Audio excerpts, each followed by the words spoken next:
Hello, everybody. I'm a practicing therapist and a doctoral student of psychology. Today, we're going to talk about the effects of childhood neglect and the child themselves not feeling loved or adequately respected, admired, appreciated as a child, and how this can affect the long term results or how this child develops as an adult and how they continue to develop in their life without understanding what's actually going on with them. So, what I mean by that is if you are unaware that this is what's going on, you might not know it's coming from childhood neglect or not being as loved. But by knowing it can actually help you know what to do next so you can intervene and heal yourself. So that's the goal of this video. I am not saying that this is something that cannot be healed. I'm saying that understanding where these things come from is the step to actually healing and processing some of these wounds. So that's the goal today. So today we're going to use the definition based on neglect or even overt forms of neglect,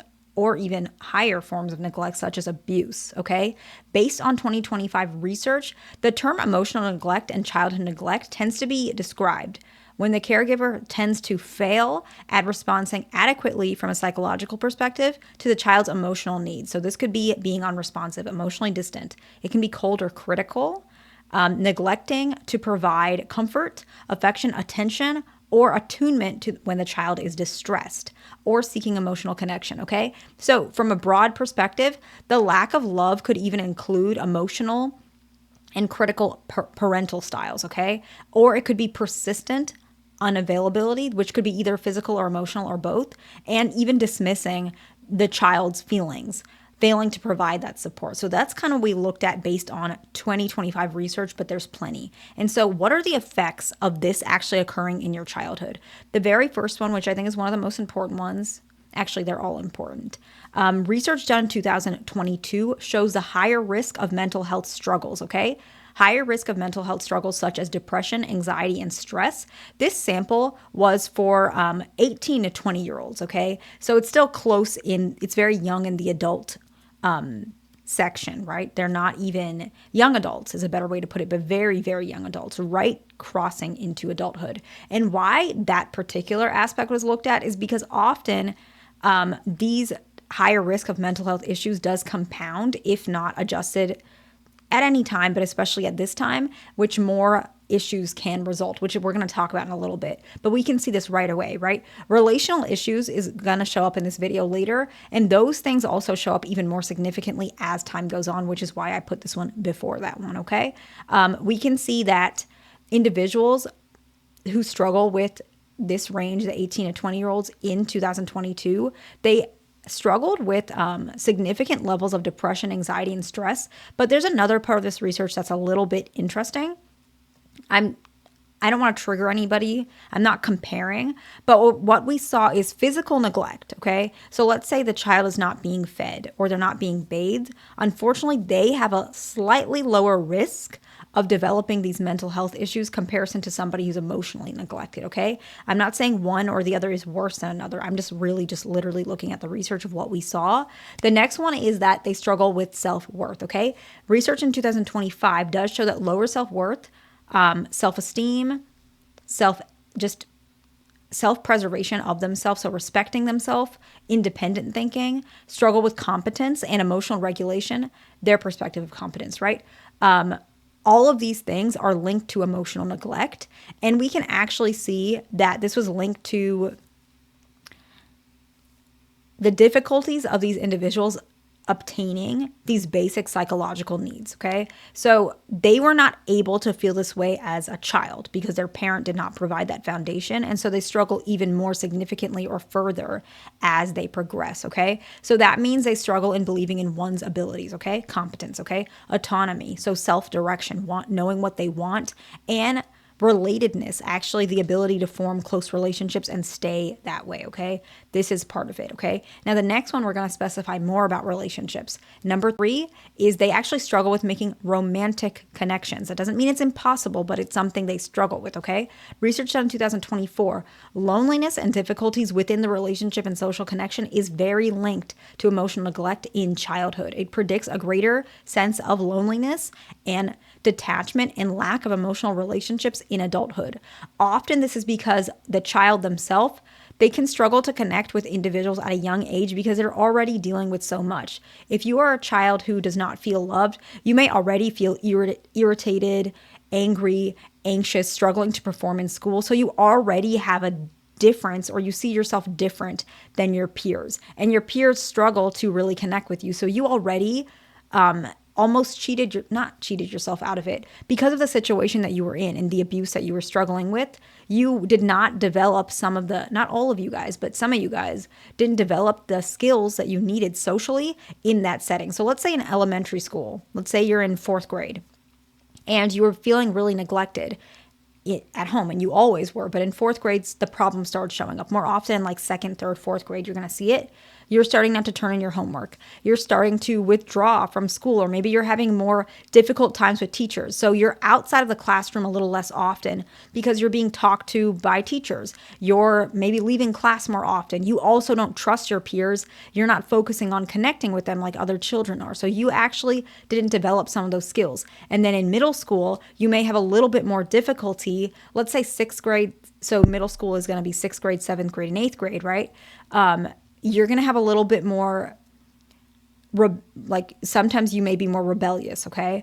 And with that comes a lack of wanting to connect with others because you're trying to find yourself. Remember, we mentioned that self-direction. Sometimes you struggle with that. A lot of children at this age are rebellious, but those who have more psychological unmet needs in childhood, they rebel even further because they're trying to find their own direction. And they might even know that their family life is not that good, but they just don't know what to do with it. And often what happens is they also try to connect with other folks who might also have troubled family lives, because if they're talking to a child who doesn't have that, it's harder to connect. And so what ends up happening is they might actually have more negative experiences with social situations because the person they're connecting with also comes from a troubled childhood. So they may transfer these emotions onto each other or project these things, and the relationship is already strained, right?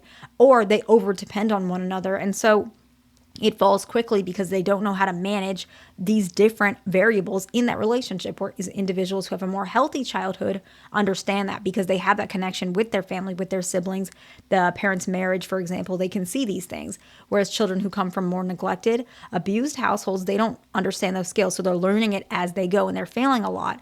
And the more often they fail, sometimes especially with children, less resilient than adults to some extent, they don't understand that it's not them, it's coming from a certain way. Even though they understand that logically, emotionally, they still can't separate those two. And so they may blame themselves even further that they're different or they're isolated or they don't belong, instead of realizing it's simply because of X, Y, and Z. And so they also develop a very negative view of social relationships. And then as they go into high school, right, 9th, 10th, 11th, 12th grade, they don't feel like they want to join in certain cliques or they want to fit in.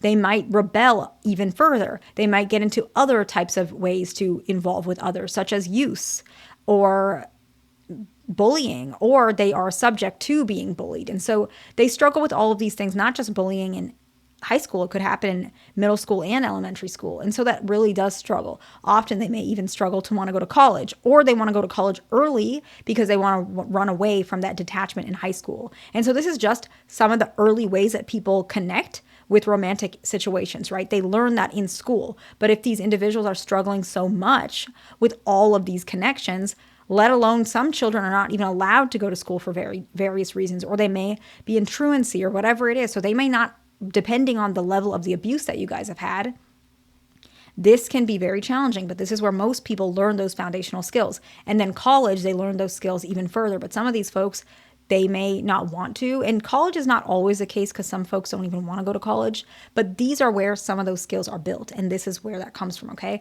I hope that made sense. It was a lot, definitely. The next one is actually impaired social functioning and empathy. So study in 2024 does show that childhood neglect is actually correlated with, let's just say, altered. It's not permanently altered, it's just temporarily, let's just say, perceived neutral responses related to empathy, okay? So we can see that with your brain, but that doesn't mean it's a permanent functioning. A lot of people think if you see something scanned in your brain and it's prominent, or this receptor is working this way and the other one isn't, or this pathway seems closed off, whatever it is, people think that it's permanent. That's not true. When people are more stressed, there's different elevations and decreases in your brain activity, right? But when you're not stressed, it's just normal again, right? So if a person has these struggles with empathy, that doesn't mean it's a permanent state. Typically, if it's abuse or neglect, it may not be permanent.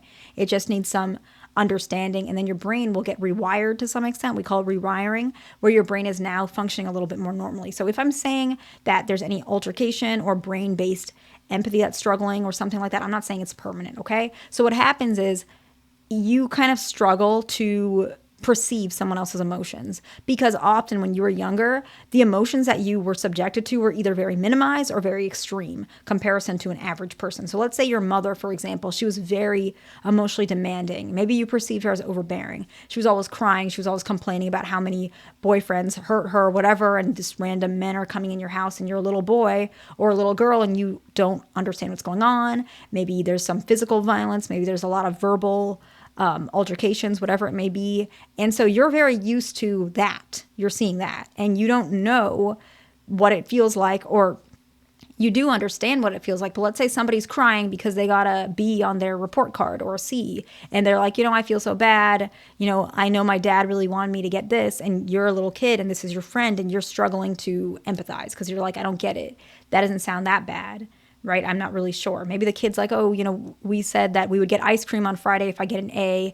Now I can't have ice cream, and the kid is crying. And you, a traumatized child who doesn't really experience those types of things because your mom is being emotional or whatever it is, she's connecting with so many different people and she's neglecting you. And so you're not seeing this understanding, because for you, not having ice cream is really not that big of a deal comparison to going in a home where your mom is very emotionally neglected, but very emotionally charged. Random men are in your house and you're confused, right? Like that's just an example.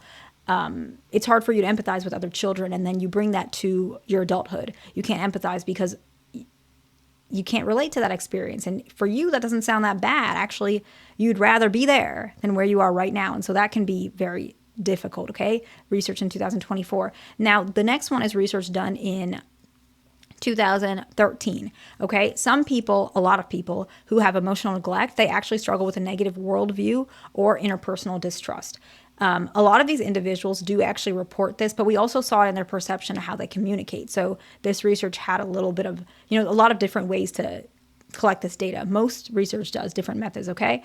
Childhood emotional neglect does also influence their perspective of other people. They believe that other people are not as trustworthy, right? If you did see your mom bring all these random men in, and let's say you're a man, you might think, all women are not loyal, or all women are, they are fickle, right? That might be your perspective. And let's say you're a little girl, you might think all men leave, or all men, no man is enough, right? You might see it like that. And that's the perspective that you think. And so in your mind, you think, I don't want to connect with men. They seem really dangerous. Or if you're a little boy, you might think, my mother can't even be there for me. Who says another girl can be there for me? They're not even related to me. How can I trust them, right? So that's the start of it. Then in school, you might have gotten bullied because you're a little bit different. Now the trust is slowly eroding. And as an adult, you have a negative worldview when in actuality, it may come, some part of it compounded from your childhood. And the very next one, 2013 research, this is tricky, but it is true.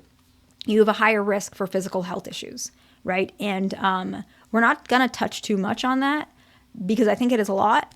Sometimes I'll talk about a little bit. Sometimes because of the fact that you were not taken care of as a child, some of those results may happen. I have some patients where they grew up in a lot of they're doing very well right now as an adult, exceptionally well. They're doing great financially, everything. But in their childhood, they may have grew up in poverty. And so they didn't get to be treated in their health. And so they still have some of those health issues to this day. Then I have some patients that are similar to this because they had a lot of stress growing up. Their body reacts poorly to certain things. So there's a lot of things that can happen. Sadly, this is common. You guys might want to look into that research. It's linked below if it's available to you. I feel like that's important. Again, it doesn't mean it's necessarily permanent, but you may have to be a bit more careful about certain things you do because of this, okay? So these are some of the effects that can happen if you were neglected as a child. I will make more videos in general about all these points, how to kind of reevaluate your life so that this doesn't affect you as much. But I just wanted to give a brief overview, okay? I hope this video was helpful to somebody. Please like, subscribe. I'll see you in the next one.